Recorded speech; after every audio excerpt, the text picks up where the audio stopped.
ένα τραγούδι απ' την καρδιά μου έχει βγει. Αυτό λοιπόν εδώ τον ερωτά μου εκπροσωπεί. Μετά απ' τη βαβούρα έρχεται η σιωπή. Μια σιωπή δυνατή που αγγίζει τη δική μου ψυχή. Λόγια ενός ερωτευμένου ποιητή που κάτι θέλει να πει. Όλα γυρνάνε στην αρχή, από το πρώτο άγγιγμα ως και το πρώτο φιλί. Από την πιο κακή στιγμή μέχρι την πιο καλή. Ένα τραγούδι γράφω για το δικό μου μωρό που τόσο αγαπώ και θα αγαπώ.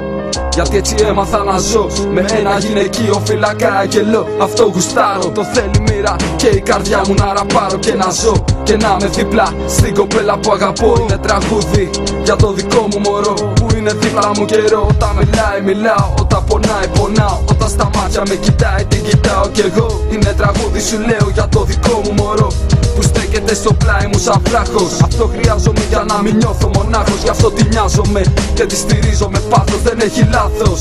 Ένα τραγούδι τον ερωτά μου εκπροσωπεί. Το σκηνή που πατάμε σου λέω δεν θα κοπεί. Αυτό που νιώθω για σένα ποτέ δεν θα χαθεί. Δηλαδή όποτε χρειαστεί θα είμαι δίπλα σου εκεί. Θα σε υποστηρίζω σε κάθε δύσκολη στιγμή. Έτσι έχω μάθει να αγαπώ. Είναι τραγούδι για το δικό μου μωρό, το δώρο μου από το Θεό, το κράτος σφιχτό.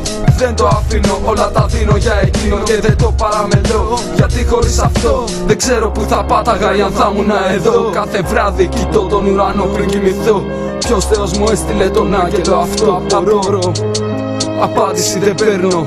Συνεχίζω να όνειροπολώ τις καλές μας αναμνήσεις. Κράτα μετρό, έχει δακρύσει από συγκίνηση και το στυλό είναι τραγούδι για το δικό μου μωρό που τόσο αγαπώ. Τα αισθήματά μου σαν βουνό και όταν δεν είμαι κοντά της νιώθω ένα κενό. Το φεγγάρι μου μοιάζει μισό και δεν έχω τι να πω. Είναι τραγούδι για το δικό μου μωρό, το νιώθω δικό μου το ζω. Επέλεξα μαζί της όλα να τα μοιραστώ. Δικό μου μωρό.